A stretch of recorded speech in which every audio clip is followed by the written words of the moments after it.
This channel does not promote any violent, harmful, or illegal activities. All content provided by this channel is meant for an educational purpose only. এবার কিছু information আপনাদের দেব জঙ্গি কার্যকলাপ নিয়ে। বাংলাদেশি জঙ্গি একই সঙ্গে ভারতের দুই জায়গার ভোটার, ভাবুন কিভাবে কত রকম ভাবে জালিয়াতির জাল বুনেছিলেন তারা। মুর্শিদাবাদের হরিহরপাড়া এবং নওদার ভোটার তালিকায় নাম রয়েছে বাংলাদেশি জঙ্গি মোহাম্মদ সাদ রাদির। তার নাম দু জায়গায় ভোটার তালিকায়, নাম বদল করে ভোটার তালিকায় নাম তুলেছিল এই সাদ রাদি। দু জায়গার ভোটার তালিকাতেই তার নাম রয়েছে শাব শেখ। ভারতীয় ভোটার কার্ড বানিয়ে নাশকতার ছক ছিল কি জঙ্গিদের? এ প্রশ্ন উঠছে। কৌশিক আমার সহকর্মী, কৌশিকের কাছ থেকে জানবো। কৌশিক, দু জায়গায় নাম, ভোটার তালিকায় নাম, তার মানে জালিয়াতির জাল কত রকম ভাবে তারা বুনেছিল, আর কি জানা যাচ্ছে? দেখো, শুধুমাত্র যে ভোটার কার্ডের নাম এমনটাই নয়, ওখানে কিন্তু নওদা এলাকায় তার একটি বাড়িও রয়েছে এবং তিনি যে দুই জায়গায় ভোটার কার্ডের নাম তুলেছিলেন এবং পাশাপাশি কিন্তু তার বেশ কিছু সম্পত্তিও রয়েছে এবং বাড়ি। তার শুধু তিনি একা থাকতেন এমনটা নয়, সঙ্গে তার আত্মীয়রাও কিন্তু আশেপাশে থাকতেন এবং এই যে এলাকায় যে একটা প্রভাব বিস্তার করেছিল সেটা বলাই বাহুল্য। এবং এর পাশাপাশি যে আব্বাস আলী ও মিনারুল শেখের সঙ্গে নিয়মিত এদের যোগাযোগ ছিল এবং কয়েক মাস ধরে তিনি বাইরে কেরালায় কাজ করছিলেন।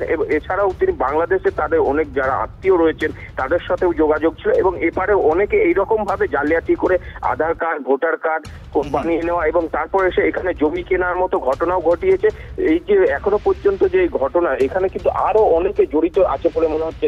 দুই জায়গায় যেখানে ভোটার কার্ডের নাম তোলা হয়েছে, এর সঙ্গে আরো কোনো বিশেষ যারা রাজনৈতিক বা যোগ রয়েছে বলে এমনটাও কিন্তু সূত্রে জানা যাচ্ছে। তবে পাশাপাশি যেটা সব থেকে দেখার বিষয় যে এরা এসে বাইরে থেকে বহিরাগতরা এসে বা অনুপ্রবেশকারীরা এসে একের পর এক ভোটার কার্ড, আধার কার্ড এবং পাসপোর্ট যেভাবে তৈরি করে ফেলছে, একেবারে এই জালিয়াতি চক্রটা কিভাবে কাজ করতো এবং এই জালিয়াতি চক্রের সুবিধা নিয়ে তারা কিভাবে এই জঙ্গি কার্যকলাপ বাড়াচ্ছিল সেই দিকে আমাদের নজর থাকবে। আমার সহকর্মী সিজার মন্ডল এই মুহূর্তে আমার সঙ্গে রয়েছেন টেলিফোন লাইনে। সিজার, কোন রুট এক্ষেত্রে সে বেছে নিয়েছিল বা তারা বেছে নিয়েছিল, সেই রুটটা একটু জানতে চাইবো। দেখো, যেটা জানা যাচ্ছে যে প্রথমে জম্মু কাশ্মীর থেকে যখনই জম্মু কাশ্মীর পুলিশ তাকে খোঁজা শুরু করে, তারপরেই কিন্তু জাভেদ আহমেদ খান সে পালানোর প্রস্তুতি নেয় এবং ধর্মপুর এলাকা থেকে, কারণ শ্রীনগরের একেবারে প্রাণকেন্দ্র ট্যাঙ্কিপুরা এলাকাতে তার বাড়ি, সেখান থেকে সে ধর্মপুর চলে আসে। ধর্মপুর থেকে বাই রোডে সে দিল্লি আসে এবং দিল্লি থেকে বিমানে কলকাতায় আসে।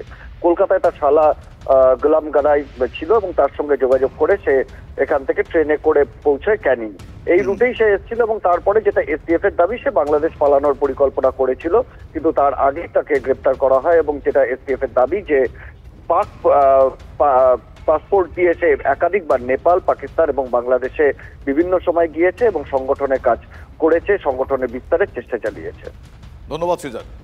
কথা বলছিলাম সহকর্মী সিজারের সঙ্গে, তার আগে কথা বলছিলাম সহকর্মী কৌশিকের সঙ্গে। আপনারা শুনলেন এই জঙ্গি জাল কিভাবে বিছিয়েছে জঙ্গিরা, তাদের পাকড়াও করার পর একটার পর একটা এই বিস্ফোরক সব তথ্য সামনে আসছে। একদিকে জাল পাসপোর্ট, জাল পরিচয়পত্র তৈরি করা, অন্যদিকে আত্মীয়ের বাড়ি থেকে গ্রেফতার হওয়া এই জঙ্গি, এই মুন্সি, তার বাংলাদেশে চলে যাওয়ার একটা পরিকল্পনা ছিল। সব মিলিয়ে সাম্প্রতিক এই অশান্ত পরিবেশে, এই পরিস্থিতির মধ্যে এই জঙ্গি যোগ এবং জঙ্গির জাল অত্যন্ত গুরুত্বপূর্ণ।